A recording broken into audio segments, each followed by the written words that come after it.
Hi, I'm C.F. Roberts. In wrapping up this show, I found it prudent to unload a few things. Overall, I think the project was necessary for reasons mentioned within the show. It's been made all the more relevant because it's been brought to our attention that some people are looking very, very hard at our most recent live production. I'm pretty satisfied with the job Shannon and I did here, a chore of clarification in the face of extremely misguided criticism. As far as addressing Sergeant Kovach goes, well, it's hard to find a place to stop. We've had our fun with the guy, and he's pretty easy to pick apart, but he traffics so heavily in the same old disinformation, it gets old. And it's time to put this idiocy to bed in his forum, not ours. Yep, we're coming at you G-rated, more or less. If you know us at all, you know we're not real fond of compromise. But we can't address this problem by relegating ourselves to the late-night broadcast slots. A concern of mine, where the Sarge and other critics are concerned, is that Shannon and I might come off in this show as too conciliatory. So get it clear, Sarge, people who have problems with the live gig and other detractors, we want this understood. We get pretty tired of having to explain ourselves. It's tedious, it's degrading, we think, and we think it denigrates our work, and we think that's a disservice to the audience. When we LEMURS became fledgling cat producers many moons ago, one pointer I took to heart was that one should always assume the audience is intelligent. I believed it back then, and I believe it now. I don't like to condescend to the viewers, at least unless there's some intrinsic entertainment value involved. The kicker, then, is that over the years, in 6 years just about, almost all the flack we've caught has come from people who need to be condescended to, people who need everything spelled out for them, people who can't get around figurative speech, irony, or even basic concepts of humor. I hold true to that ethic, though, and I'd rather bring people up a step or two. One other point.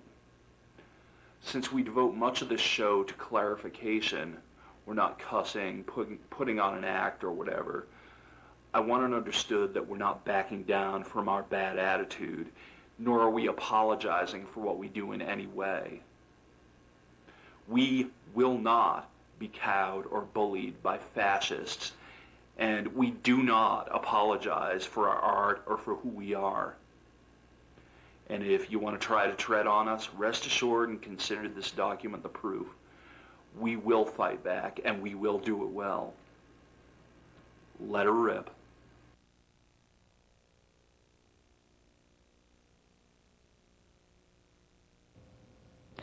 Good afternoon. My name is Sergeant First Class Eugene Kovach, and I would like to address the general topic of patriotism today. I hope everyone's doing well out there in the community, and it's a pleasure to be here. I see on TV a lot of people that are protesting our war that's going on right now, and I would just like to say that the bottom line is that our country has a long history of fighting evil people and evil regimes.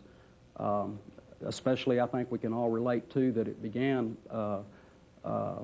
in World War I, World War II, the Korean War. We think about Bosnia and Kosovo and Desert Storm and now Iraqi freedom. And so the bottom line is that all of you good citizens out there that are true red-blooded Americans and patriotic people should be not protesting the war, but trying to encourage and support your leadership and all your men in uniform, and not only the men in military uniform, such as myself with 12 years of active duty and 11 years of the National Guard, and I'm still serving the National Guard right here in Fayetteville, and I'm proud to do so. I'm proud of our military history, and I'm proud of my family. My grandpa was in World War I, and my dad was World War II and Korean vet. I served during Vietnam, and I served during Desert Storm, and now I'm still serving presently. But support your men in uniform, your leadership, not only your men in uniform, but your policemen and your firemen, those who are sworn to protect and keep the community safe. And the way you do that in the military usually is overseas. We don't want to wait till we get Twin Towers knocked down or the Pentagon destroyed. The time to protect our country is to fight evil people and regimes overseas where it festers up and begins to build and spread. And that's what we're doing. So don't protest against the people that are keeping you safe. Support them. Speak out for them. Thank them. Be appreciative. I'd like to say that I'm sure we've all heard the Hollywood people on TV doing their protesting. You know, they especially ought to be ashamed. I can remember back when I was growing up hearing about people like Bob Hope, and in the past many peoples that are in the movies and entertainment, such as the Cohans, Al Jolson, many others that I can't think of right off the top of my head, but they've gone overseas and supported our troops instead of protesting like the raggedy Hollywood people of today, who are devout of talent. They can't act, they can't do good movies like they used to. It seems to me like the only thing they're good for is getting divorces and remarrying, or promoting rotten things such as homosexuality and many other disgusting things which they seem to support. But do they support our troops overseas? No, they criticize them. So don't be like those terrible people in Hollywood these days. Although I would like to say that I have heard a couple of them promote the war, be for the war and support of the troops. So God bless those people. Anyway, I just hope that you'll think about that, and I'd like to mention one more thing. A lot of you folks that watch this station and thank the good Lord for CAT and the Community Access TV, which allows people, ordinary citizens such as myself, and you if you want to. I think if you want to do a short take like I'm doing today, you can come down on Monday and Tuesday, and I think Monday evenings and Tuesday afternoons is when you can come down here and do something similar to what I'm doing today. But thank the good Lord for our churches, and I'd like to say, put this one thing out to the churches and the good folks in the community. You know, our children have access to watch this station. I believe it's Channel 8, and there's still a group that being allowed to promote their trash on this station, and I think that the good church folks and the good moral, decent people of our community, which makes up the large majority, I think that they should call the mayor of the city and ask that some standards be set up so that just anybody and anything can't be promoted on this station. And I'm referring to the Abbey of the Lemur people, who have exposed nudity and talked about all sorts of rotten things, run the community down, run our policemen down, threaten to kill people, and just all kinds of trash that they've been saying on this station. And so you church folks and you good folks out there, call the mayor, and since Fayetteville taxpayer dollars are helping to support this station, I think that gives the people of this community a right to say no to people like Lemur of the Abbey, or Abbey of the Lemur. And so if you would do that, that probably would be a good thing to help improve the decency of our community. Hi, I'm C.F. Roberts. I'm one of many citizens who gives his creative energies to this station, and I'd like to say a few words about diversity. In Fayetteville, we have a unique and diverse community where most of us get along and function despite our differences. There are always individuals, however, who find it desirable to exclude the ideas of others. Case in point, This past week, my friends and I at the Abbey of the Lemur were surprised to see our old critic, Sergeant First Class Eugene Kovach, resurface on Short Takes. Kovach took us on a little over a year ago, criticizing our show as dangerous. Well, flattery will get you nowhere. We responded to his misguided critique with a 2-hour program where we pretty much dismantled his arguments. We've also heard that he saw our response, but evidently he learned nothing from it because he's back with the same old tired laundry list of misconceptions. Kovach used Short Takes as a springboard to discuss patriotism, primarily his 2 cents on who is and who isn't, the depravity of Hollywood, and of course his favorite boogeyman, us.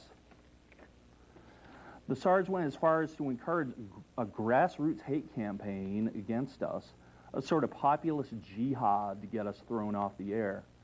As ever, we applaud the Sarge and anyone who walks in that door to use CAT to state an opinion.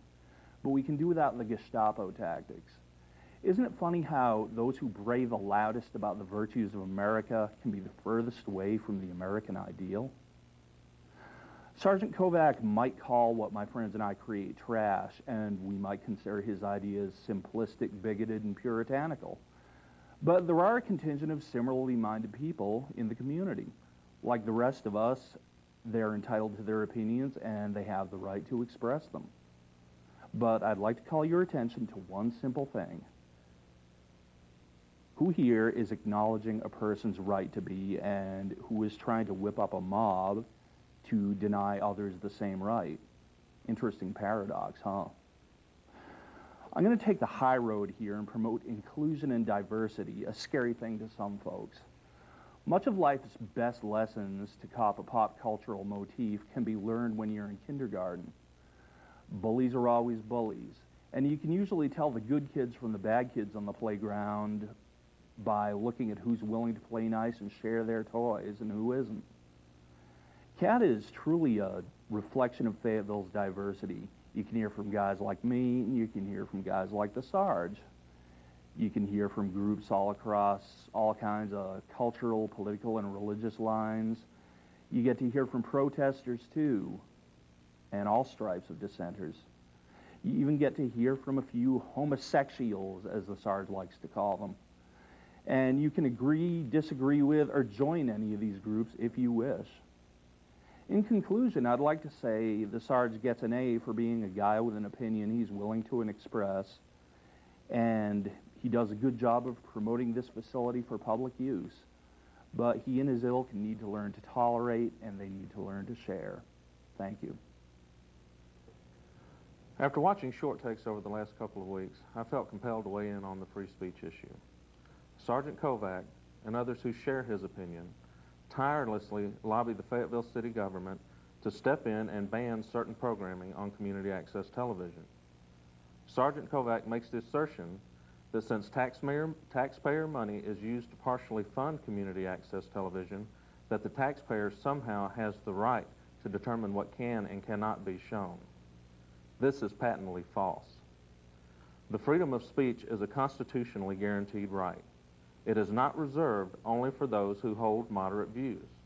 Neither is it reserved only for those who are fortunate enough to be able to afford a substantial investment in cameras, editing equipment, and airtime. It is a right guaranteed to every American. The city of Fayetteville uses taxpayer funds to honor this guarantee.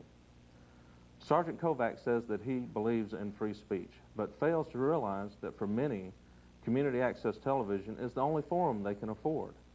If Sergeant Kovach has his way, only mainstream and politically correct speech would be permitted on community access. Those with resources could simply buy their voice on any number of commercial television stations. The only people denied the right to free speech would be those with the misfortune to be both poor and different, the same misfortune suffered by Germany's Jews during the 1930s and 40s. This is America. America stands for certain things. Among the things for which we stand, freedom of speech is among the most preeminent. Sergeant Kovach, as a military man, should recognize that his responsibility is to fight for the freedom of speech. Sadly, he has broken his vow to protect and defend the Constitution of the United States. Rather, he has taken up a big brother type agenda to control what people are allowed to say. Shame on you, Sergeant Kovach.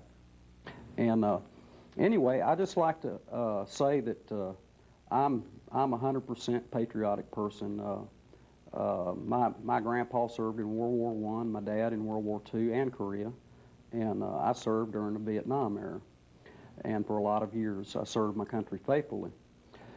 Well, there's a gentleman down here at the station. The station is for freedom of speech, and that's a good thing. The Constitution's for freedom of speech. But just like on many of our TV stations, nudity is blurred out and profane words are bleeped out or eliminated from the movies and so forth. Well, it's not, what they're doing is they're trying to enact some standards. They're trying to practice some standards with what they show on TV. And why? Because morality and decency is always in the best interest of the community and our nation. And I suggested, and it's my personal opinion, it's not the United States, it's obviously not the United States opinion, our government's opinion, it's not the armed forces opinion, it's not the Army's opinion, it's just my personal opinion. And that's what I have done every time I've come down here. I've just voiced a personal opinion as one citizen to another. But I've been criticized the last couple weeks. There's a gentleman that works here for the station. And as an employee of the station, it seems to me like it's only professional to be unbiased. He's not supposed to criticize anybody that gets on here, no matter what kind of an opinion they have. Well, my opinion is patriotic. I'm for patriotism, and I'm for morality and decency. So what I have done is expressed those opinions about patriotism and morality and decency. And in my opinion, I suggested that those of you that agree with me should call the mayor and ask the station to implement a few simple standards. And that does not detract from the Constitution. That does not limit somebody's freedom of speech. They're welcome to say whatever they want to, but not on every station. Some stations have standards and some don't, and that's not violating their constitutional right to have those standards. Every station can set its own policies and standards, and I think that it would be in the best interest of the community of Fayetteville and those that view this channel, especially the children, that nudity, this particular group that I've mentioned in the past, has practiced putting on nudity in front of everybody, including the kids that happen to be watching this station. They've expressed extreme profanity and vulgarity and sexual implications, and encouraged shooting people, and encouraged children to run away from home, and run down our police department, and expressed a desire to shoot people in Fayetteville that they didn't particularly like. And so all that I've been doing is I've not been violating anybody's freedom of speech. All I'm suggesting is that those of you in the community that are decent, moral people and want decency and morality expressed on this channel, to limit or promote standards that eliminate the trash and leave the good. And this gentleman that criticized me and said that I was trying to violate the Constitution, not defending the Constitution, well, I've spent a lot of years putting my life on the line. I don't know about him. He said he was in the military, but I doubt whether he's ever been deployed overseas and been shot at to protect that Constitution and protect freedom of speech and all the other freedoms that we have. Well, I have. I've been deployed. I've been shot at.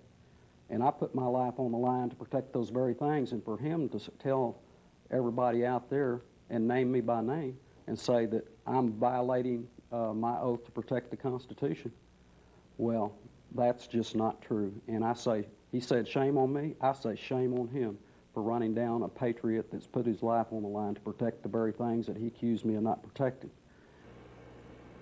Hey, how's it going? My name is C.F. Roberts, and this is my colleague Shannon X. Kane, and you might know us from a little show we do called The Abbey of the Lemur. We're coming to you in a slightly different context today, or a different forum, basically because circumstances have more or less made it necessary.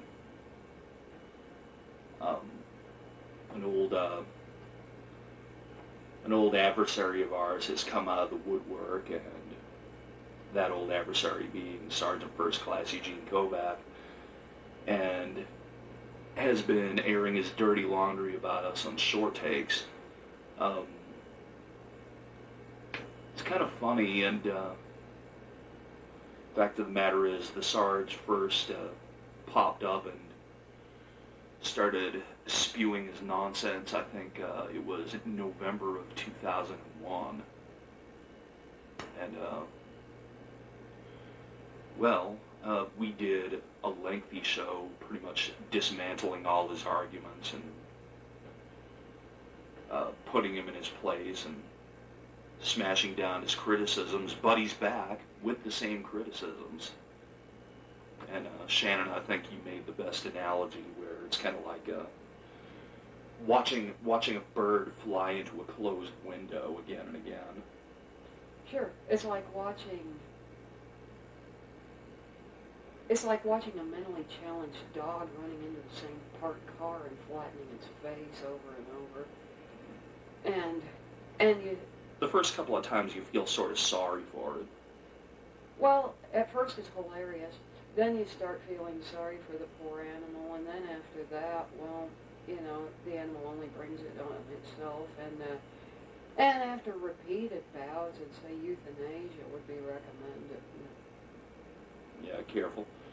We've had an ongoing problem with things we've said being taken literally. Okay, let me interject. Yeah, let me interject right there. For those of you who fail to comprehend satire, that was a satirical remark regarding euthanasia. I do not now, nor have I ever advocated the euthanasia of National Guard personnel. Thank you.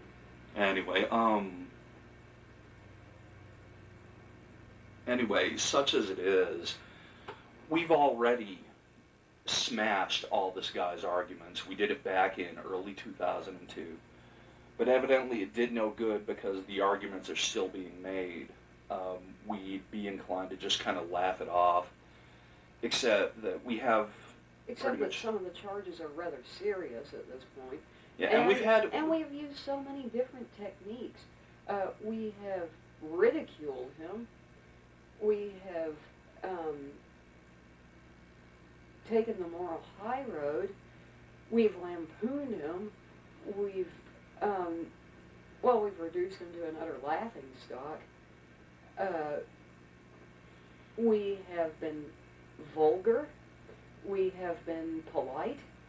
We've done pretty much, we've taken any number of approaches, and none of them seem to work, and by this point we don't expect that this will work either.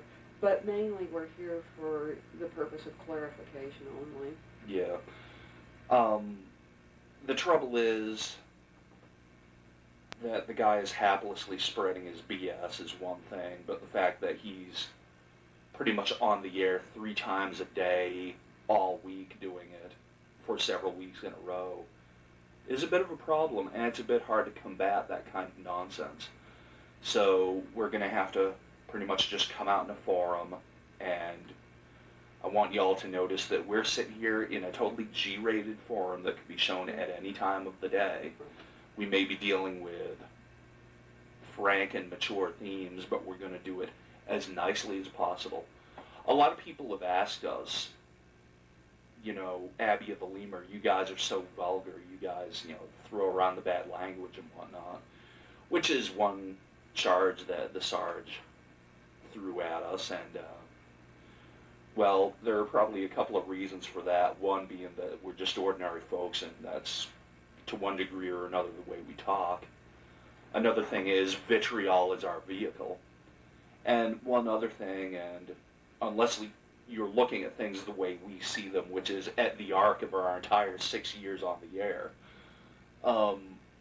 we've had a long history of people telling us, you can't do that, or you shouldn't do that, which gets us about militant as far as doing it.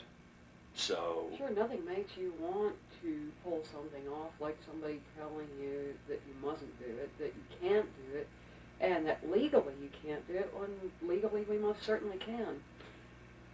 yeah, and so defiance is a big motivator with us, especially when we feel like we're being wronged. But that notwithstanding, here we might go for some kind of an edit thing.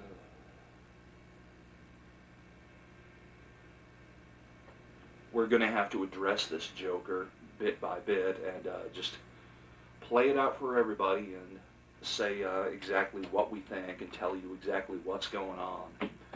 And it probably won't make the guy happy, but, you know... But what would? What would, I don't know, but when you're running around talking trash about us in the streets, don't be surprised when we defend ourselves. And that's a guarantee.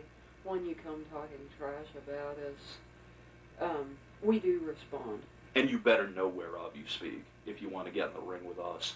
One thing that I've grown really fond of saying lately is that in 6 years, almost 6 years on the air, we've periodically had opposition, but we've never had intelligent opposition.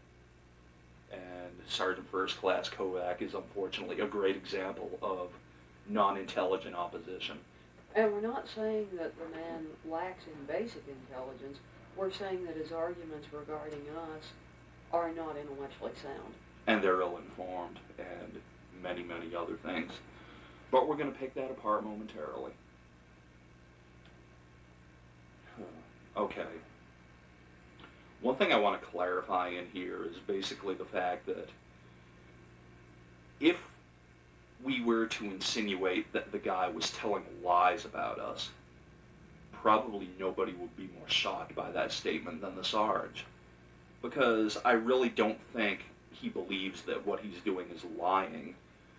Because I think he's recalling things and interpreting them the way he interprets them. I don't believe that his motives are bad.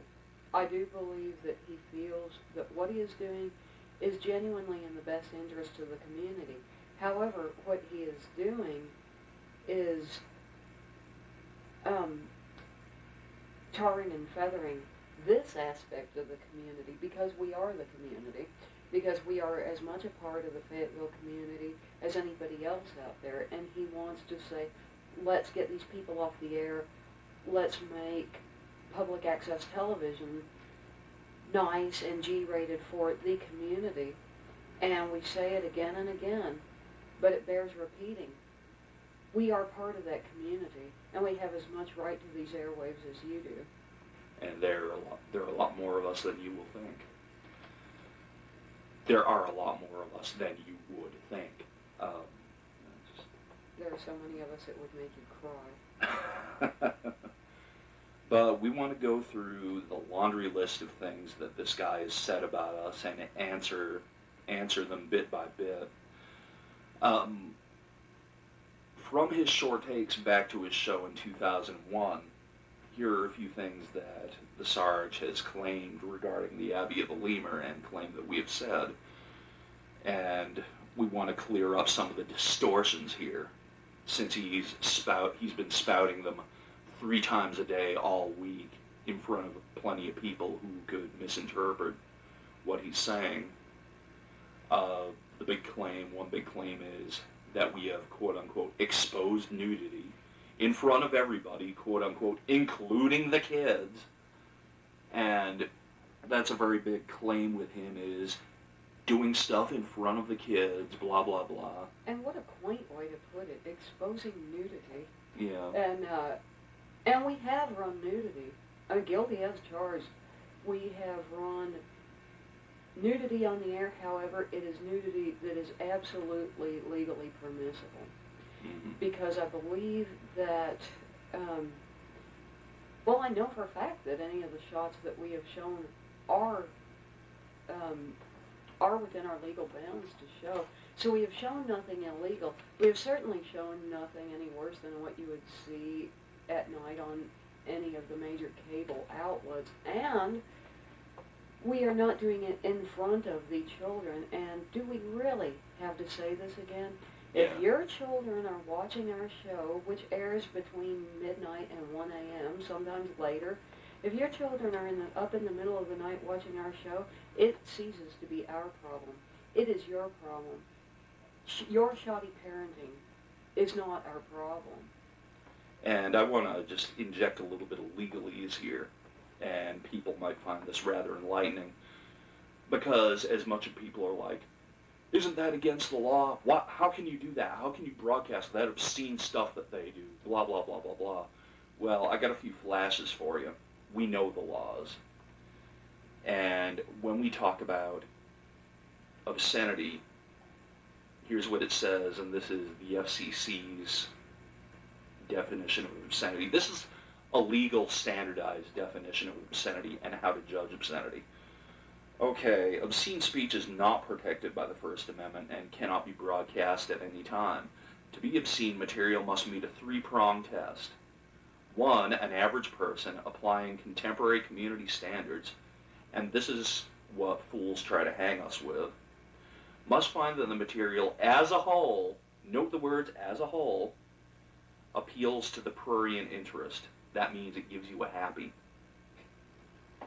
Two, the material must depict or describe in a patently offensive way sexual conduct specifically defined by applicable law. And three, and I want you to note this, this is a legal precedent set by Miller versus California. The material taken as a whole, note that word again, as a whole, those words, must lack serious literary, artistic, political, or scientific value. We just shot a show recently in which we have quite a bit of nudity, and we do... and other questionable theatrical performances. With questionable theatrical props. And is it obscene? Is it in poor taste? Well, quite possibly. Occasionally we do plead guilty to that. Sometimes poor taste is really funny. Yeah. And so... Sorry, folks, it just is. It just is. And so we're proud to bring poor taste into your living room. But is it obscene? No, it is not obscene. If somebody watched our program and it appealed to their prurient interest, I feel so sorry for that person. They really need psychotherapy. And... Well, more to the point, and these slap values from Miller versus California are instrumental in everything we do.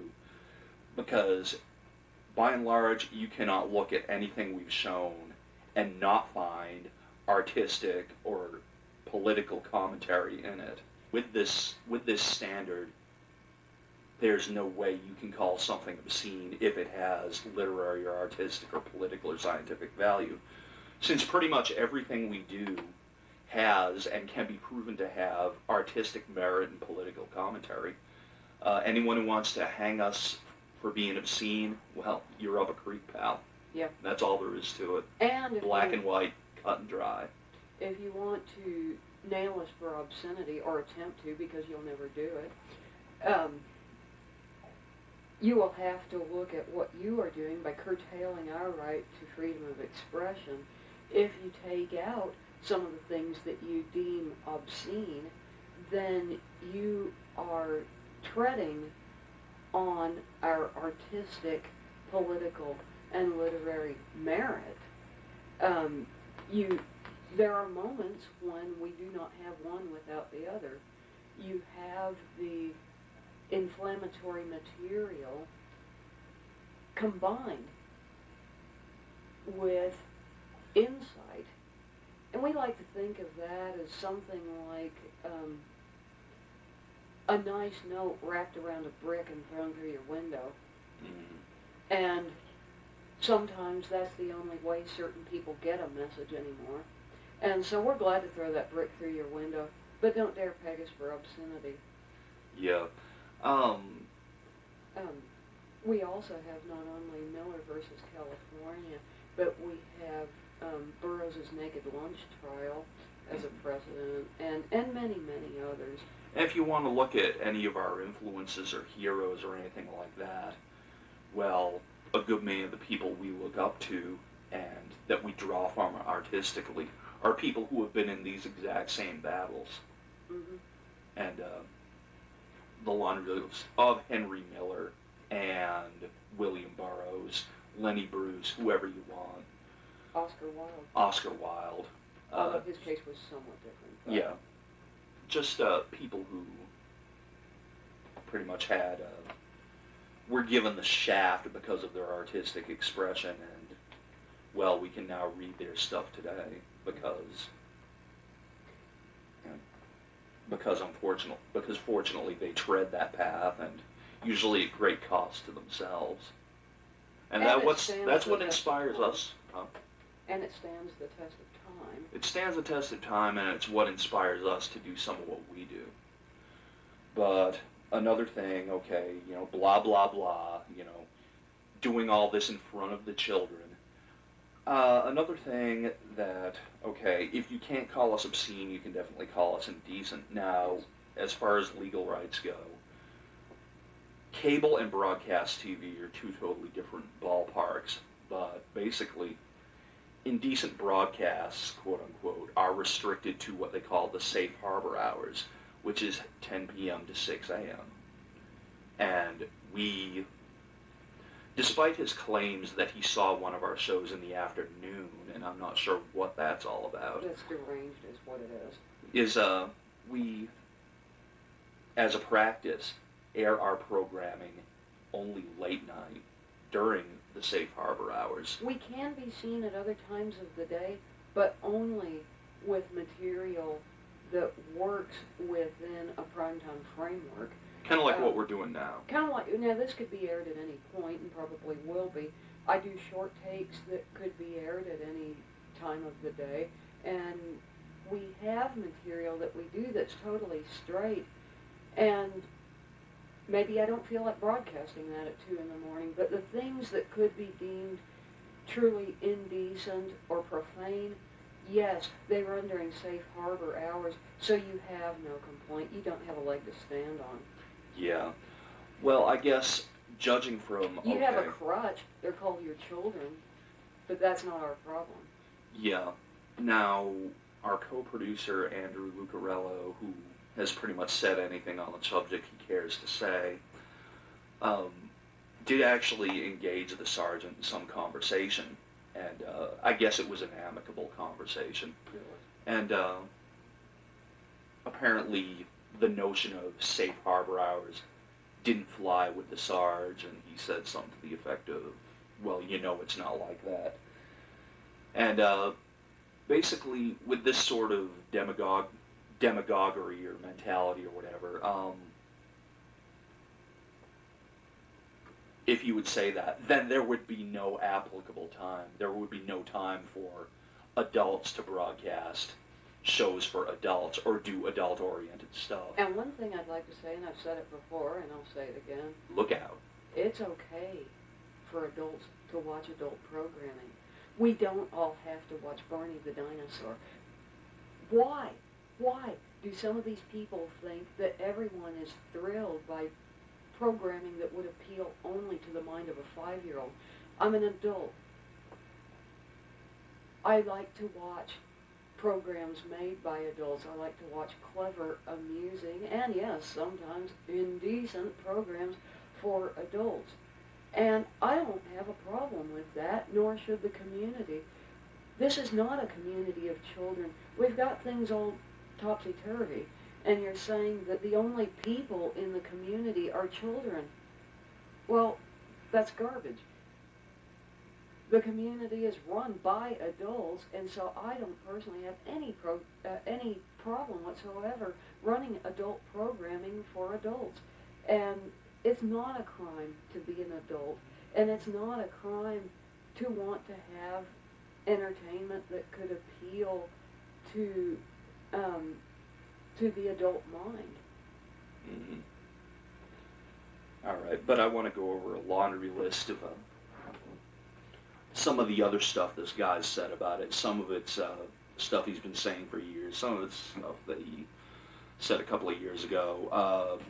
Has claimed on several occasions that we, quote unquote, threatened to kill people. Never.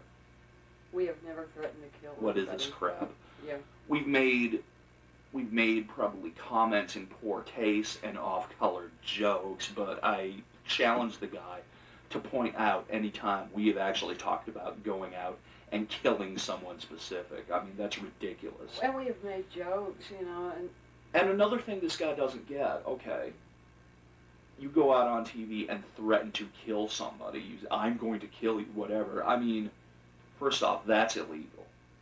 Now, since we've already demonstrated we know the laws and we're being accused of this, well, we'd be the biggest fools in the world absolutely. if we were sitting there plotting murders on television where everyone could see it.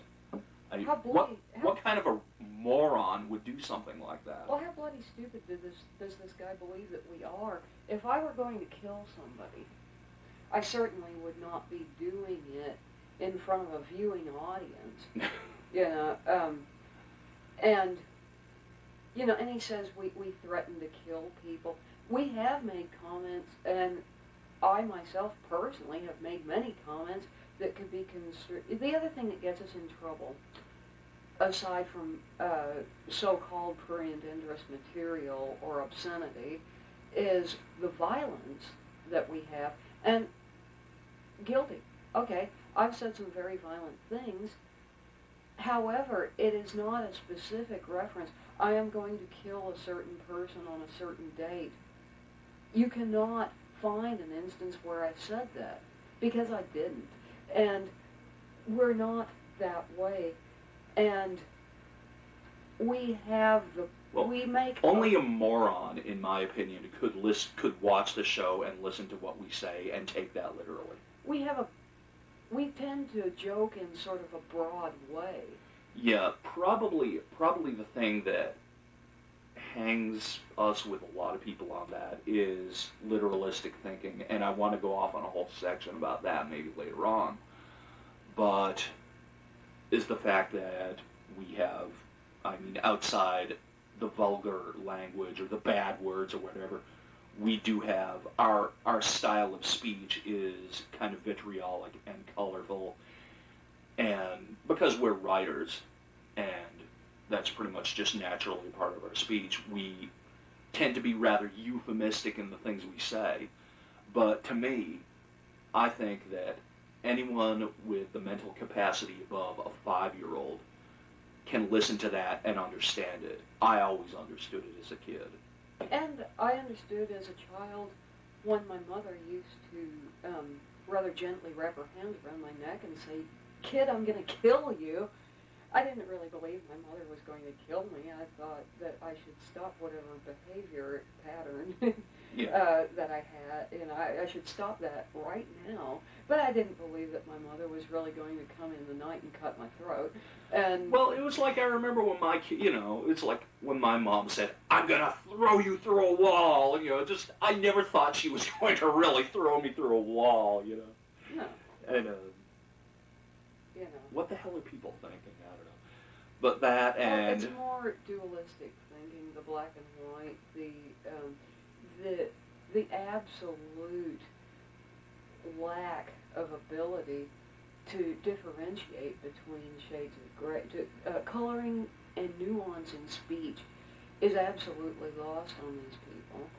Yeah, and like I said, I want to go off on a whole section about that. But back to the laundry list.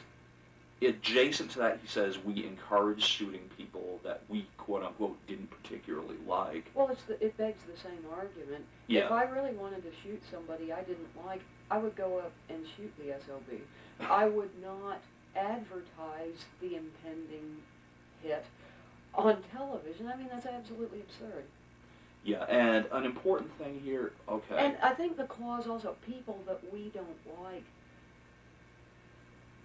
that implies implies that we are far worse and more dangerous persons than we ever were, that we would make a hit on people that we don't personally like. No, persons we don't personally like, we do reserve the right to make them look like utter jackasses on television. We will do that.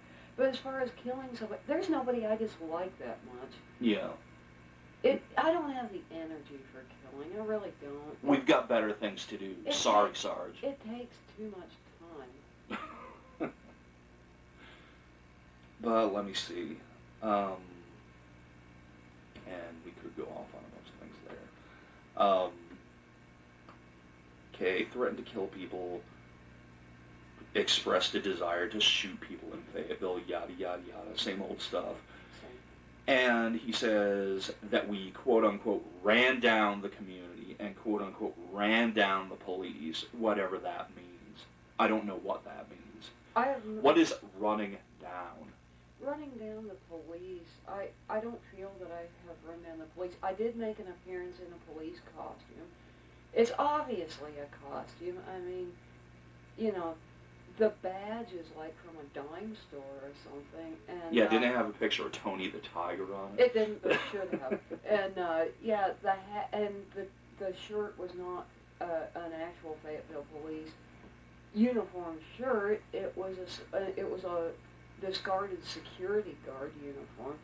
And I said things, but I didn't. I don't recall that I ever said anything directly against the Fayetteville police. I'm not that stupid. Secondly, somebody may mug me in an alley and I may be needing the services of the Fayetteville police, and I hope that they would come to my assistance as fast as they would that of any other member of the community. I actually admire the police, by the way. My father was a policeman for many years. I did make a comment that may be what the Sarge misconstrued as a slam against the police. That was made a long time ago, and it was more of It was like an artistic... a general jab against authority figures. It was a jab against authority figures. I would cut them. Sometimes I do say things about cops, but I lump them in sometimes in those contexts with all authority figures, including coaches, priests, politicians, rabbis, anybody, fathers, mothers, soccer moms, people who want to thwart your rights to do what it is that you wish to do. and people who try to hold you back or whatever. And and when I say cops in that sense, I'm not meaning specific law enforcement personnel figures. I'm saying, like when I do my off-air rundowns of soccer moms, I'm not saying Rundown? Oh, you know what that means? Well, when I This is going to come up again, by the way. yeah, and when I jokingly belittle the whole soccer mom thing, I'm not saying that if you are a mother and your child plays soccer, you are the Antichrist. But there is a certain stereotype there. You don't have to have children to be a soccer mom. You don't even have to be female. There is that vapid, self-serving, puerile personality of the stereotypical soccer mom that we often joke about. And I think it's the same way if we mention cops. Sometimes we're talking about the stereotype of an authority figure that breathes down your neck. We're not meaning the actual police of Fayetteville or any other adjacent community. In fact, I have no problem with the Fayetteville police whatsoever. And on this Memorial Day, I'd like to say that they're doing a fine job, and we do respect particularly those officers who have fallen in the line of duty. Mm-hmm. And I just want to, and not everyone's going to agree with me, but yeah, I personally, for me and my experiences, have no problem with the Fayetteville PD. I think they do a good job. I know other people who do have a beef with them, and it's probably their business to bring that beef up, but we're not going to go there. But I think another part of this guy's big problem, and it's funny that when he says, okay, to get this big jihad going against us, call the mayor, which goes very much against the protocol of complaints. There are 3 or 4 bodies you're supposed to go to before you go to City Hall. A lot of people don't know or understand that. And So it's more appropriate to complain to the CAT board and to the telecom board before you actually go to City Hall. not only more appropriate, but that is the protocol. So if somebody watching us is offended by what we do, and it happens a lot, tell them what they should do. Well, you complain to the CAT staff, and You call up the station here. yeah, Do not call City Hall. They have better things to do. if you really, It starts here. if you're motivated to actually whine about us, you're supposed to go to the CAT staff, perhaps bring the complaint up to the CAT board. From there, it does go to the telecom board, but the city have got enough crap on their hands. These bodies exist so that they don't have to deal with that kind of thing. But, they have bigger fish to fry. Anyway, but what I wanted to say is, okay, running down the community, running down the police, and it's kind of funny that this guy puts this in the context of why people should call up and try to get us taken off the air, along with the bad language, our perceived threats to kill people, yada, yada, yada. Because what this amounts to, and what it comes down to, I think, is a complete lack of understanding of irreverence. Sure. And this is so horrible that we're doing this, poking fun at authority, out and out defying authority, goofing on authority, whatever. But I'll tell you this. Nothing historically was ever accomplished by kowtowing to authority. It is only those persons who openly defied authority that ever got anything accomplished. Yeah. And another thing is, all of this irreverence that we're doing is usually in the context of humor. It's comedy. Sure. And we have our whole attitude, to explain to you the kinds of people we are, if you haven't figured it out by watching our performances. We're a sarcastic kind of vitriolic bunch. Vitriolic's like the word for the day. I can't stop using it. We're basically smart Alex. We're like the universal congress of smart Alex. We're Weisenheimers. Yeah, we have a whole Weisenheimer take on pretty much everything we see. Which, when we're out there looking at first night, it's not going to be your standard look at first night. It's going to be our skewed perspective on it and our bad attitude. Well, which is what makes us different from everyone else. when you look at our humor and the way we approach things, an historical precedent to look at would be the way that Abby Hoffman and the Yippies dealt with social satire. Sometimes it was brutal, and it was always funny. And you can, now we both have a direct influence from that, from our youth. And people today tend to not do that variety of humor, and I think it's tragic. They do. They do, but it's the same kind of humor you can see every time you watch The Simpsons. Well, sure. Okay, yeah. And it's out there, but Saturday Night Live used to be like that back when it had an edge. Well, for like the 5 minutes it had an edge. We, however, we are more brutal than The Simpsons. The Simpsons is a kinder, gentler show than Abbey of the Lemur by anybody's estimation, although it is biting and it does have an edge to it. I think that we are more blatant, and because we're more blatant, we use the language that we do, and we're as outrageous as we are at moments. I think that's where people get confused, and that's when they want to peg us for obscenity. But they're only hearing half the broadcast, and if they would listen to the undercurrent of these shows, they would get a different picture altogether. Mhm. But another thing is, I don't know, just the whole, what can you say where he's so appalled by irreverence that he wants to get it taken off the TV? I mean... That's a dangerous precedent if I ever heard one. Yeah, it certainly is. And, I mean, I guess when I hear these terms, run down the police, run down the community, I don't understand that, and to me it's almost like saying certain institutions are above criticism. Well, I think that's exactly what he's saying, being a military man himself, and there is no institution on God's green earth that is beyond satire and beyond criticism. We don't play that. Everybody is open to it. We don't believe in sacred cows. No. We won't even set ourselves up as sacred including cows. ourselves. When we urge people to defy authority, that includes whatever and level of authority we may have attained ourselves. And it ain't much. No. But I don't know. But yeah, I've talked about the fetishistic love for authority and how it just sets up this tower of whatever. Well, lick that jackboot. Yeah. And guess what? We're not going to do it.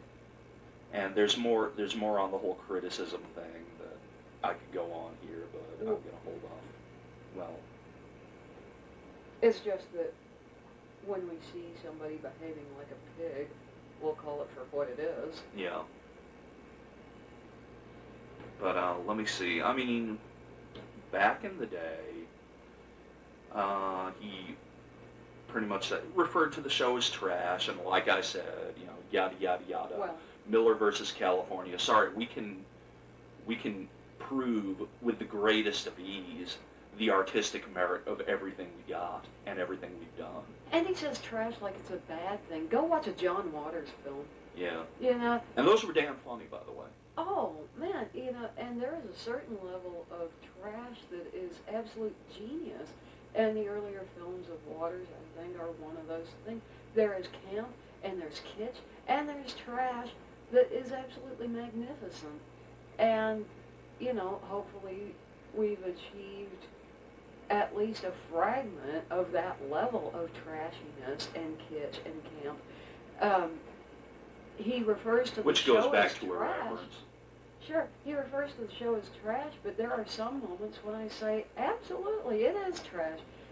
But it's a wonderful kind of trash, and it's never completely. One man's trash is another man's treasure. But it's never completely because, like I said, Miller versus California. Oh, Sorry, there's artistic merit in everything we do. Yes. And you will find it. Artistic merit, political commentary. You can't get around it, pal. No matter how Neanderthal our behavior can become at moments, there's always an undercurrent of something articulate, of something with merit, of something that needs to be said. And a sense of humor. And there's always humor, which redeems everything. And we have moments where the humor is absolutely Philistine in nature. It's sophomoric. It's puerile. It's below the standards of Beavis and Butthead. But if you keep watching, we will eventually come around to that point where you say, oh, man, that's actually kind of a neat point, and I understand now what they're saying. Sometimes we say things rather than with flowery speech, with a fist. Sometimes it takes a fist. And I know what you're thinking. That should be the title of a book, I think, and it'd be right up there with Hillary Clinton. It takes a village to raise an idiot child or whatever. But just sometimes it just takes a fist. It just does. And we appreciate the use of a fist in art. We really do. And I think that pertains to our tastes and our heroes, like I talked about before. But this guy has thrown his own trash around. Back in his earlier program in 2001, he called Shannon a Satanist or a devil worshiper or whatever, accused her of wanting to hurt people and sacrifice children. And we can actually tread that footage out and show it to you if you haven't had enough of it already. There are so many things to be said here.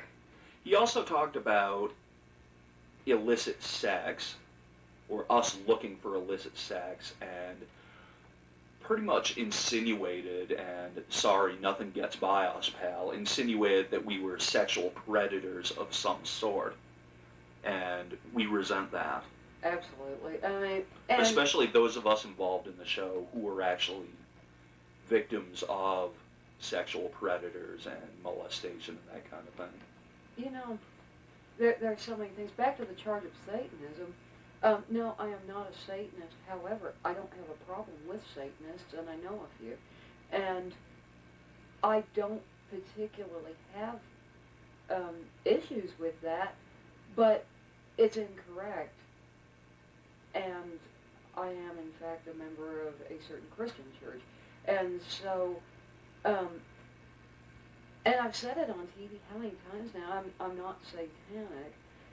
I am satanic. Well, friendly. Evidently, we've got to say it. We've got to say it real bluntly and all over the airwaves in every different, to combat this, I don't know.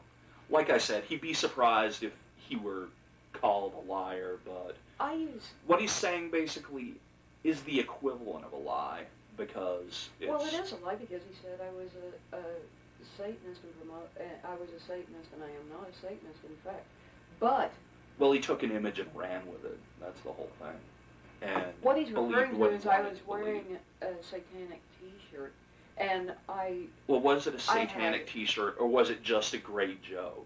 Well, it was a joke, and anyway, but even if it were, and I have gone around with inverse pentagrams drawn on my forehead, and I use Satan and all the gods and demigods, including my own God, as props sometimes. And I think the gods understand this. And I have used Satan any number of times, and I've made offers. He's a great gag. Oh, he's a great gag. And first of all, you know, I've gone on TV before doing a defense of Satanism as a philosophy and as a worldview. And first off, a week before that, you had done one on Christian mysticism. I address all manner of Christian mysticism. I also talk about Satan. I'd also sometimes enjoy talking about the Greco-Roman gods or any others. And I would happily defend Satanism. I would happily defend Wicca and paganism, which are absolutely two very astoundingly different things. And a lot of people don't get that. You know, I've gone on TV before talking about Satanism, and you know, I think this man is so backward and so undereducated in this particular arena that he fails to understand that Satanism, modern Satanism, or LeVeyan Satanism, does not worship the big red horned guy with a pitchfork. It's about the exaltation of the self. And he doesn't understand this, and I don't think in this brief forum that I could explain that to him. However, he charges me with being a devil worshiper, and I'm not. I just have a different God, that's all.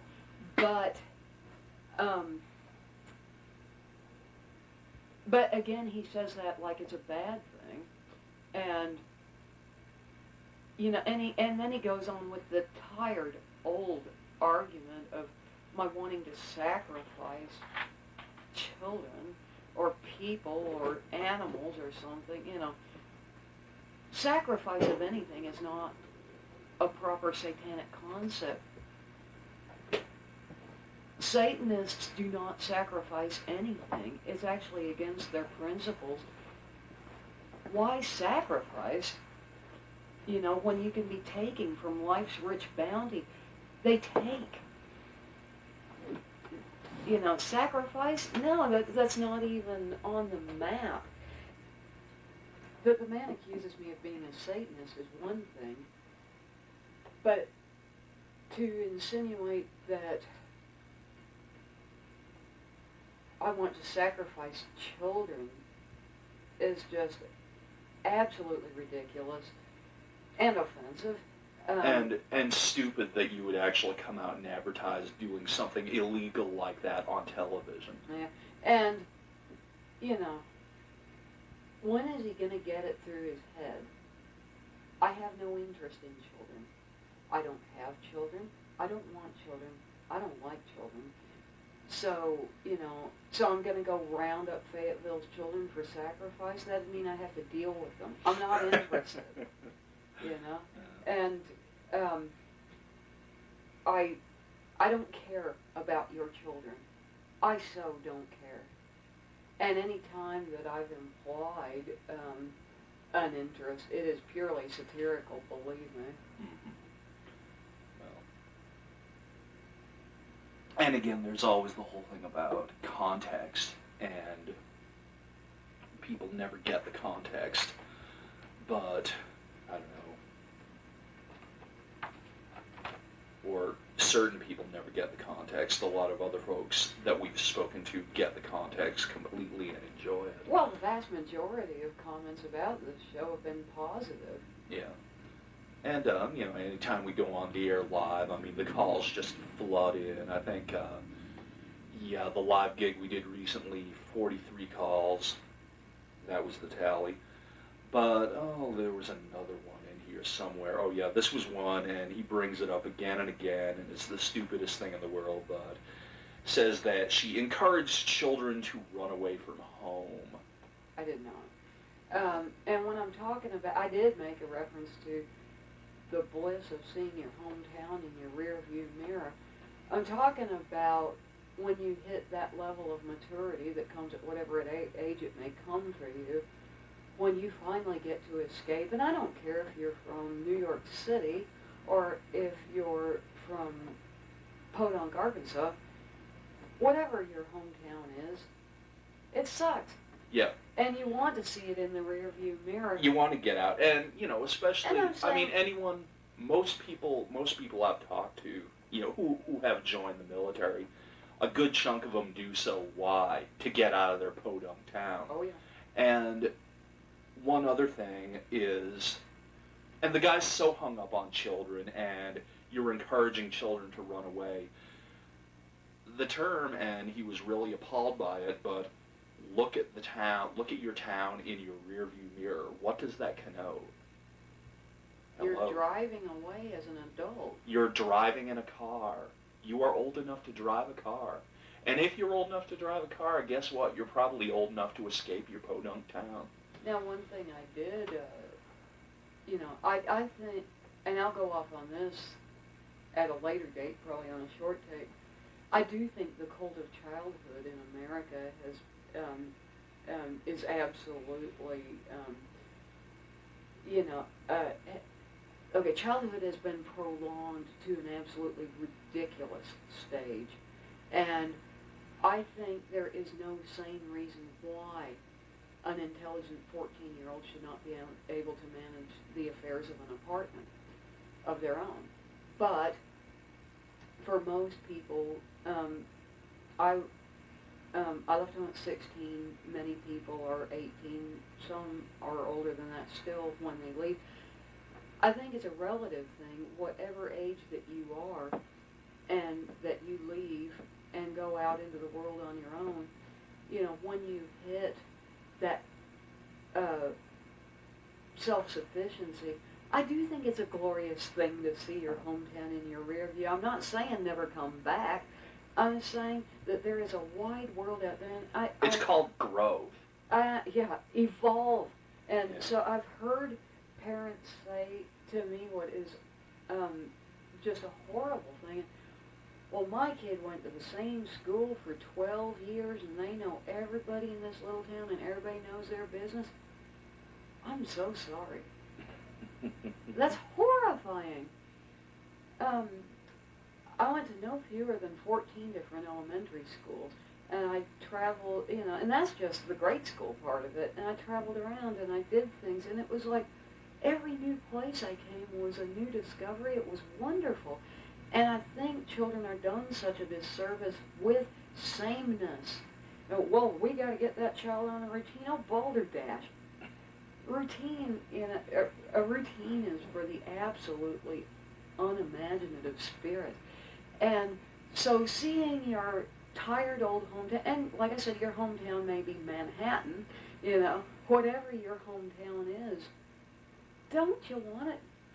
Didn't you as a youth want to blow off mom and dad and blow off your town and just go on the road, get on that highway and go on that great life's adventure? I'm middle-aged now, and I'm still on that adventure. I want to go. And I cannot understand the sort of mind that doesn't. And so, again, I think he's got us all wrong on this. Well, I think we've proven pretty well that he doesn't understand Jack, and there's more we could go on, but I think he's let loose a couple of real Freudian slips. I think we've done enough on his laundry list of accusations, and gee, you know, us being sore about all that, how could that possibly be? The guy's obviously just looking out for our own good, right? Yeah. But, you know, very tragic. But in his short takes over the last month or so, he's made a couple of statements and he made a couple of big Freudian slips, I think. And I'm going to talk about some of those statements that he's made. Okay, that I think were just very interesting and telling. First off, he says in his most recent one, I'm not violating anybody's freedom of speech. All I'm suggesting is all of you in the community who are decent, moral people and want decency and morality expressed on this challenge to limit, or promote standards that eliminate the trash and leave the good. Okay, first off, I think he's looking to maybe stop these words like limit, or maybe I don't want to say limit, maybe I want to say promote standards. But then he does say eliminate the trash, quote unquote, and leave the good. Yeah, well, guess who the trash is? Yeah, exactly. Well, yeah, we're not trying to curtail their free speech. Yeah. As long as they're eliminated completely. That's like those of you in the community who are decent, moral people, and there's a subjective term if ever there was one. Mm-hmm. We are moral people. Who want decency and morality expressed on this channel. Well, we've got no problem with decency and morality being expressed on this channel. Go nuts. Yeah. Of course, if you're going to turn it into a jihad against people who don't think like you, well, guess what? We're going to fight you. Oh, yes. And that whole concept of decency and morality, we are decent, moral people. We do have ethics. However, when you start parading in this bogus family values crapola and say that that's where your decency lies, it's fake. It's tired. It's fake. It's worn out. It's one-dimensional. And it's extremely one-dimensional. And we are looking at ethics and decency and morality and goodness on a much more in-depth scale. And on a much broader scale. And sometimes, after it's all said and done, and after the vulgarity, the profanity, the supposed indecency, underpinning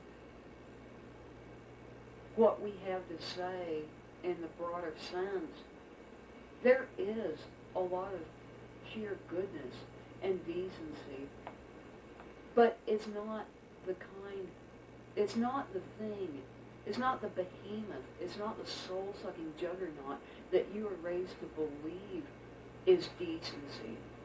that's fascism that you're mistaking for decency. Yeah.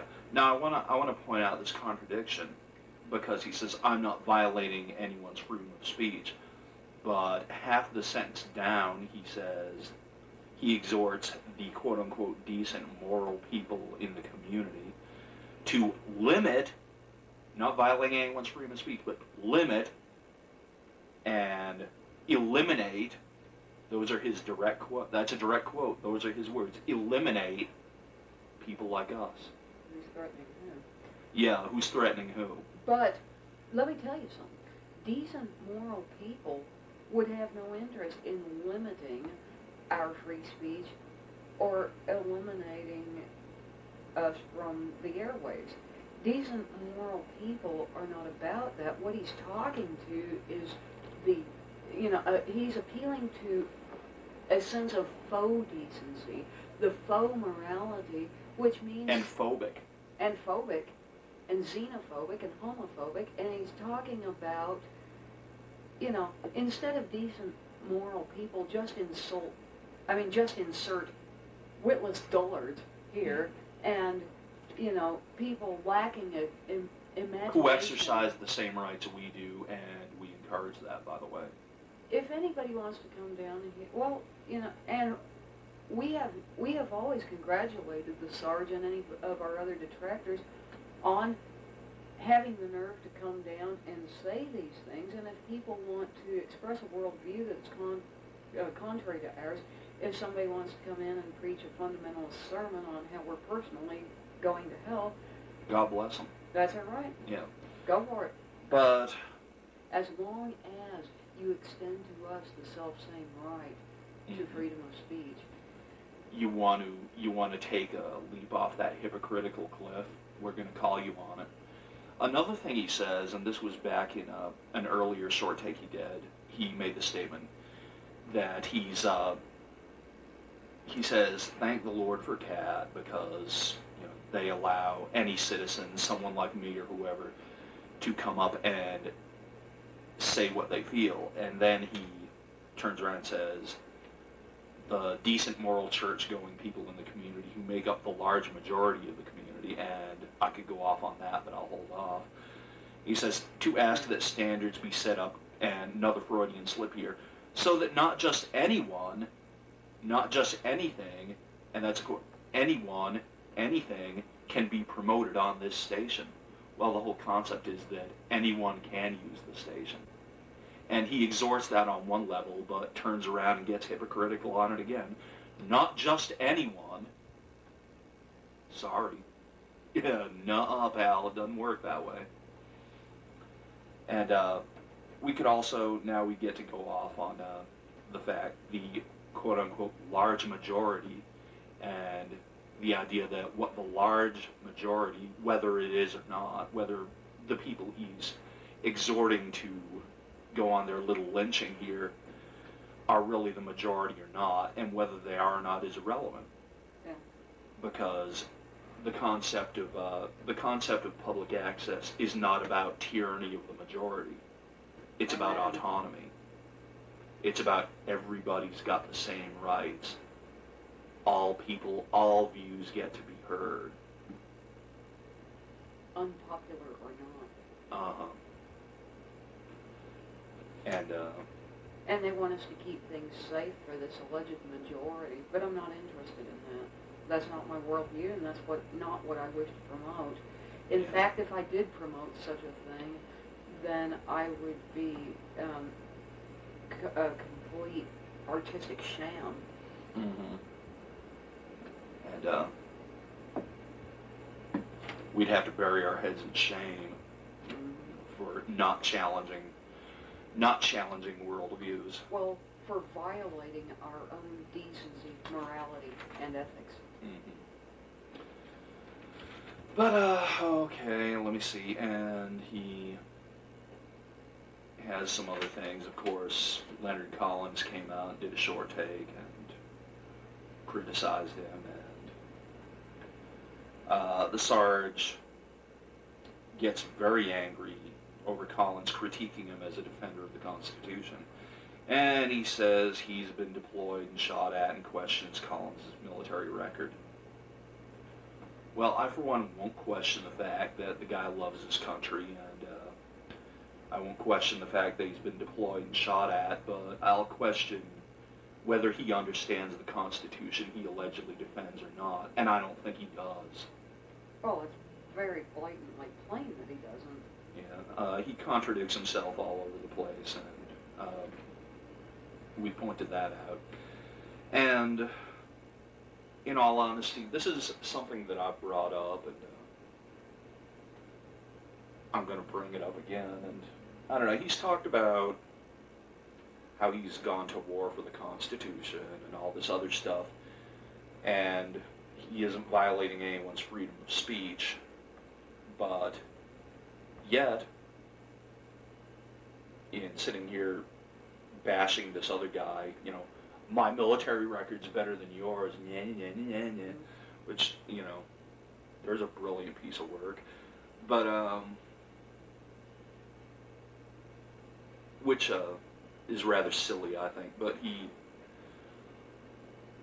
came on and did the short take, and I really don't feel like beating up the guy for his personal beliefs, or, you know, but, in as much as he says he stood up for the Constitution, heck, that first short take he did a month or so, a few weeks ago, he talked about, he pretty much stood behind this war that a lot of us who were against it believed that it was illegal and unconstitutional. And one thing I've kind of talked about is, well, okay, support the troops, but the troops swore an oath to defend the Constitution, but they're going to defend a constitutional war. Is that the troops' fault? Perhaps not, but how educated are the troops in that Constitution that they're defending?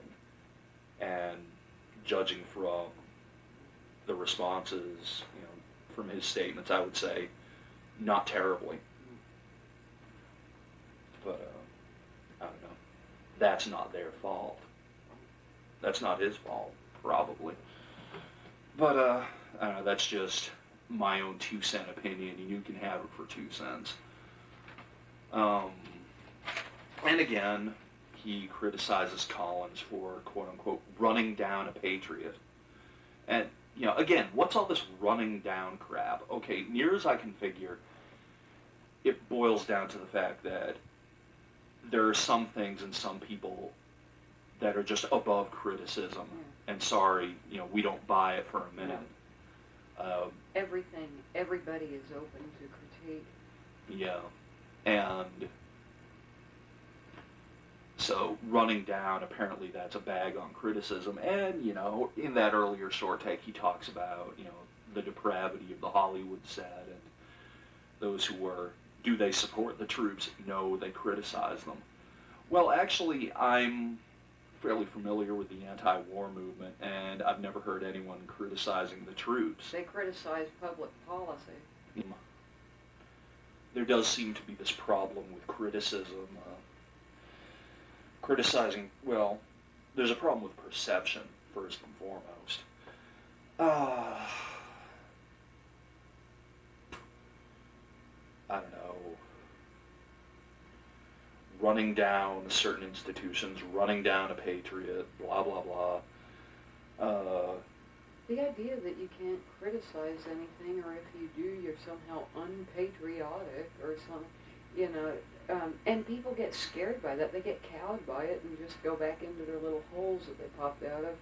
Well, don't expect us to do it. Yeah, we refuse to do that. Mm-hmm. And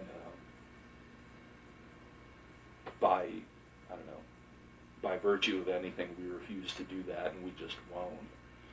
And that would be unethical and immoral of us, in our opinion. But, anyway.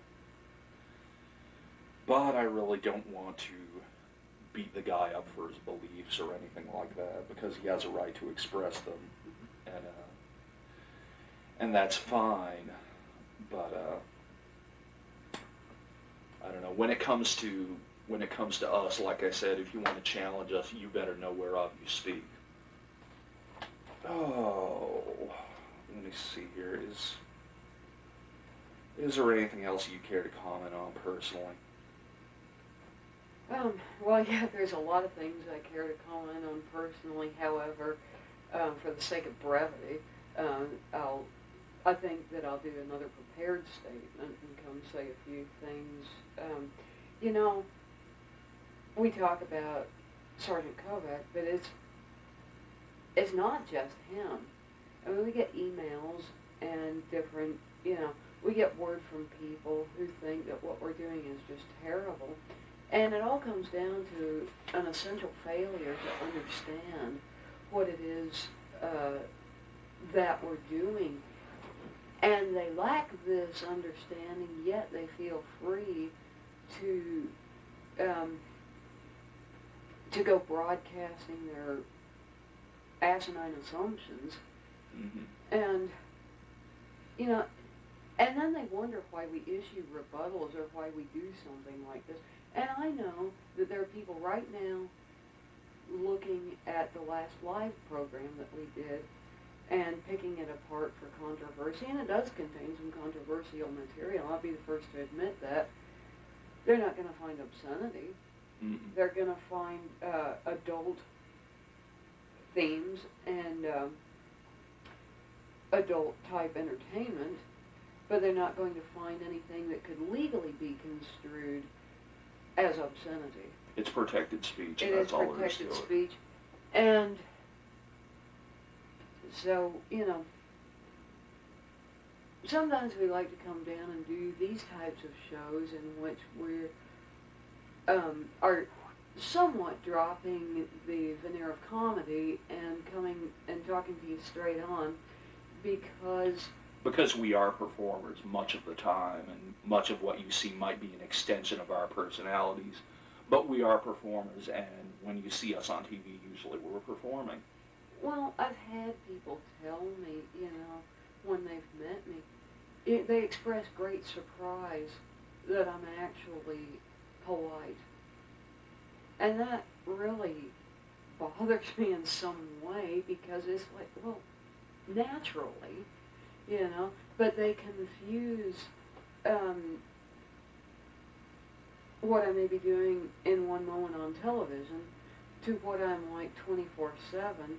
Sometimes we really do border on the jackass style of entertainment, or Beavis and Butthead, or something that is crass. And we are very crass. And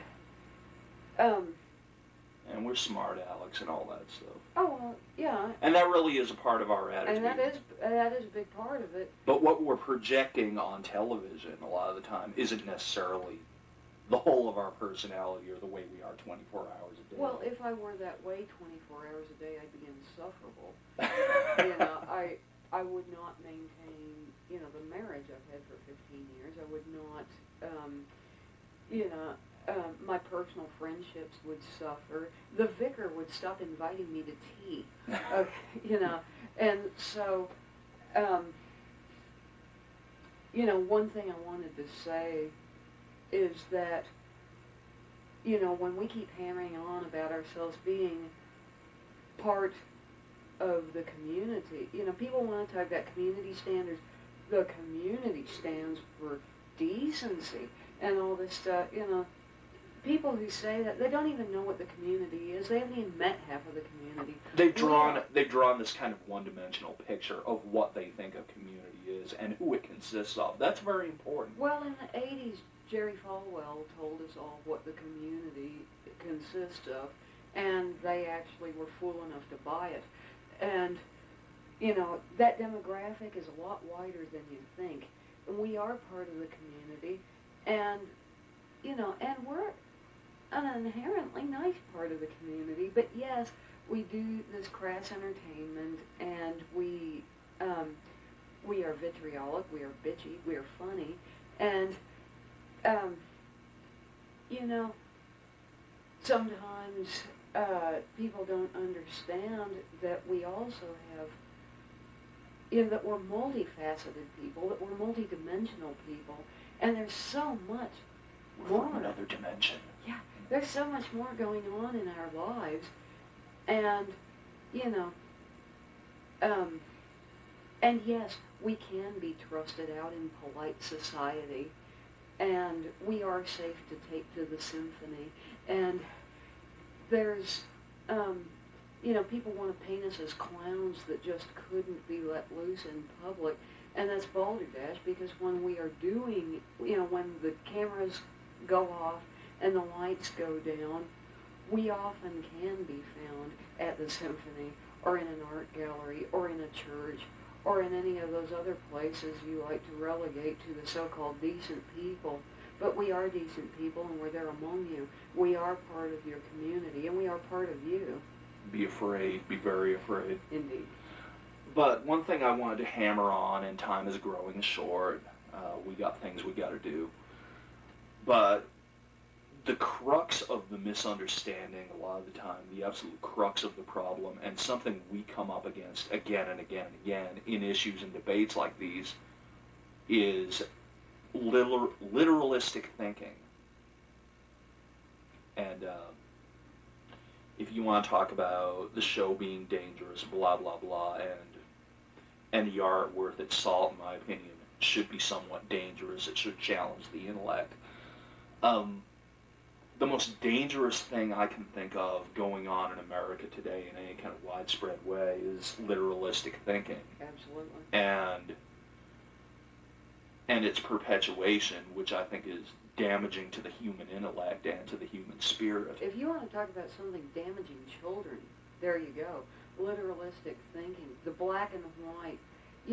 When I was in college, we often talked about the various types of thinkers. There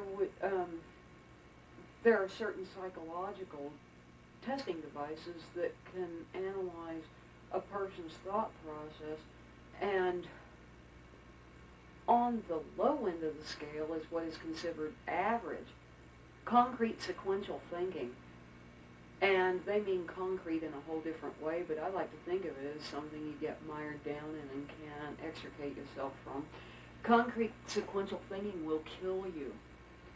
On the other hand, your persons of genius, your writers, your artists and poets, your movers and shakers, in almost every case, were random abstract thinkers. Now, we need both type of thinkers. Concrete sequential thinkers are the people who make the trains run on time. You need them. You can't accomplish everything by dreaming, but you can accomplish a hell of a lot by dreaming. And when you start becoming literalistic, you get movements like fundamentalist Christianity.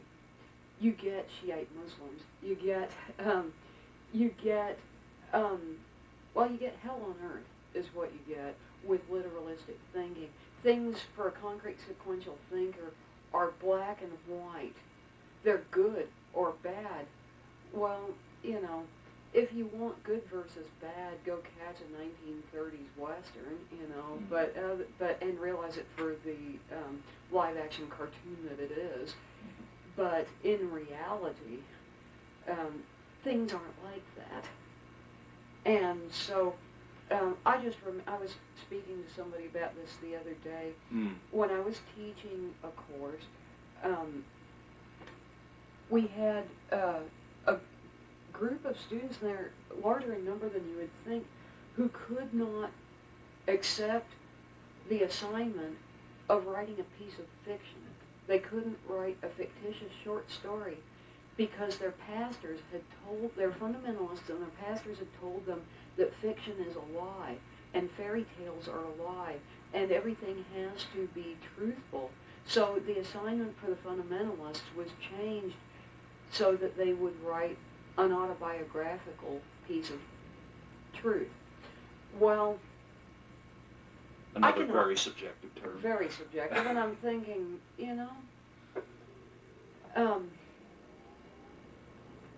that struck me as so absolutely wrong-headed and dangerous. And what happens when you get a society of children, and I think we got one right now, people are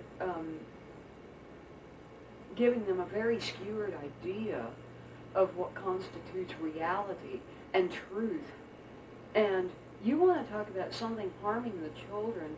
We have never put anything on the air in 6 years of being on the air that could harm a child as much as literalistic thinking. Mm-hmm. Well, just think, and I've mentioned it before, but it's just kind of like how vilified something like Harry Potter is. And, you know, just this fantasy, you know, and just how vilified it is, and the kind of mindset that actually sees that as being dangerous and sees it as being a problem. That's Well, because cut me a break. Harry Potter, Lord of the Rings, and all the other fantasy sequences that are being called under fire presently do a certain something. And that something is that they beg you to use your imagination. They stimulate the brain. And which we can't is, have that. And Khomeini, there are words back when Ayatollah Khomeini was running Iraq that they banned music, and a lot of the reason they banned music was because it stimulates the imagination. Well, you have, you know, in fantasy, your mind is able to travel on multiple levels, or if you wish to employ a science fiction sort of terminology, the mind is moving on in a multidimensional sense or on multiple planes of reality. Well, that's a bit too much motion for the literalistic thinker, and things have to be roped into that safe worldview in which things are black and white. And it comes back to religion. They believe there's one way of examining the Bible, which in itself is a subjective literary work. And, you know, again, I think there's a great move, and with the faux patriotism that's going on right now. That lodges right into it. Wave a flag and you're not, wave a flag or you're not supporting the troops. You know, and they're not even thinking around the question. They're not even asking the question. And I think we've got a generation now that really buys this garbage. And this is what you get when you raise generation after generation with literalistic thinking. I had such hope in the 60s, and now things have gone around. It's not, people say we're back to the 50s again. It's not the 50s. It's like the 1850s. Yeah, well, it's the way the 50s are idealized but never were. And, you know, wow, you know, where does that put everything, you know? Blacks get to the back of the bus again, right? Yeah, but, so, but, except substitute anything you wish for blacks, and, yeah. you know, intellectuals to the back of the bus, free thinkers to the back of the bus, homosexuals to the back of the bus, and we're not having it. We don't sit in the back of that bus. We're driving the damn thing. Well, one other thing I think I wanted to add to that. I mean, okay. Thinking about a way to wrap that up. I don't know, it's just really... Well, I think one thing we could say is that we've talked about one detractor in specific, but the comments should go at this juncture from the specific to the general. We're going from the limited to the broad spectrum, and we want to say... As broad as it is, or as narrow as it is. Well, because one, you know, he has urged the community to eradicate us from the airwaves, and the reason that we're issuing this statement at all is because there may be some elements of the community bamboozled into believing that this character is right. And look at it on a larger sense.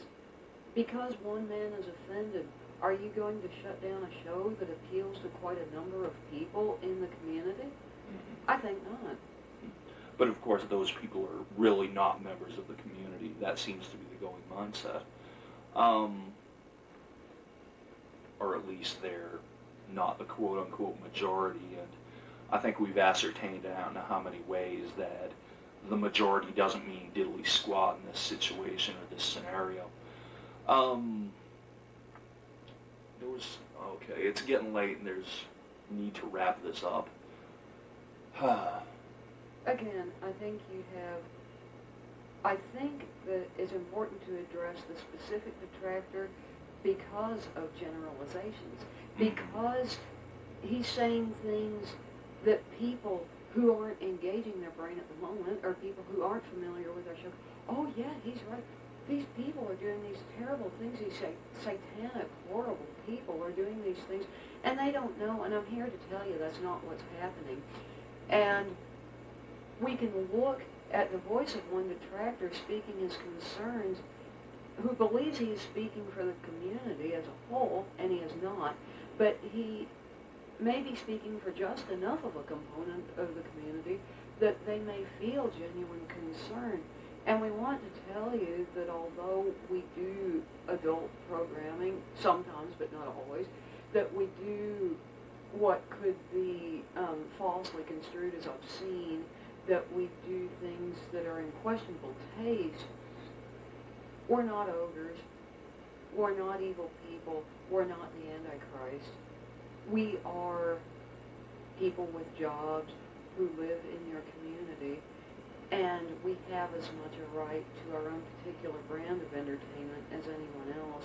And so to suggest eliminating us from the airways is to suggest eliminating a voice. And that's a dangerous thing. Every voice is important. No voice should be eliminated, because then we detract from the community. Yeah, not only that, but when you eliminate one voice, you've set up a precedent where, well, I don't like what this, and this person's saying, so suddenly you can eliminate a lot of voices. And we're not standing for it. Sorry. And I just want to say, wrapping things up, that certain people, friends of mine and whatnot, have said, you know, you guys are so lucky that you have a guy like this Kovach guy, because he's really the best publicity thing.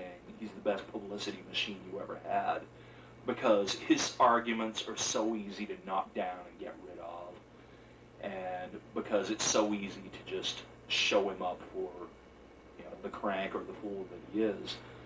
And to a point, they're right, but on another angle, the trouble is that it's a lot harder to combat his ridiculous claims when they're airing 3 times a day all week. And also, and the number of people who hear it and take it on the surface level, well, that's something we have to combat, and that's hurtful to us. Sure, and I don't doubt that he, somewhere in his mind, believes that he is doing the right thing, and for that I commend him. For coming down and speaking his mind, I absolutely commend him. However, I cannot let it pass without saying that I think he's tragically misinformed, that he has completely misread us, not only as artists, but as individual persons. He has certainly misread me. And he's broadcasted it all over the air. And he's broadcasted it everywhere. And note that in our most outrageous rebuttal of this person, we always compliment him. And we used actual film clips of him. We used actual quotes, things that he really said about us, and responded to them point by point. And at any rate, we just wanted to say that although it would seem to be the case of one person who has a continuing problem with our content and our beliefs and our values, the fact that he is urging other members of the community to stand against us leads us to believe that it is something that we should address. And so we did want to come in a public forum and say that things aren't as they seem. They certainly aren't. Things are not as they seem to this particular man. And whereas he has a right to say what he is saying, we also have a right to issue a rebuttal. And now we have, again. And certain reactions this guy has had to other people and us, and just a lot of what I've seen, a lot of what I've heard about, kind of behind the scenes and whatnot, just kind of leads me to believe that this guy has a real hard time being called on his stuff. And so I just want to say, Sarge, if you have a problem with us telling the truth about you, stop spreading the BS about us. Over and out.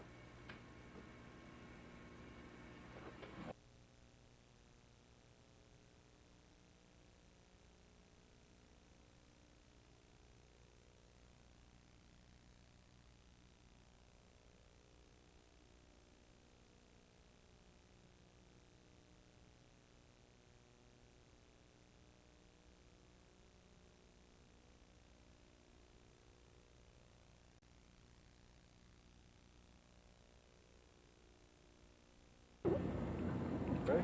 Yep. Hi, it's Billy Bob Thornton. You're watching CAT, Community Access Television, Fayetteville.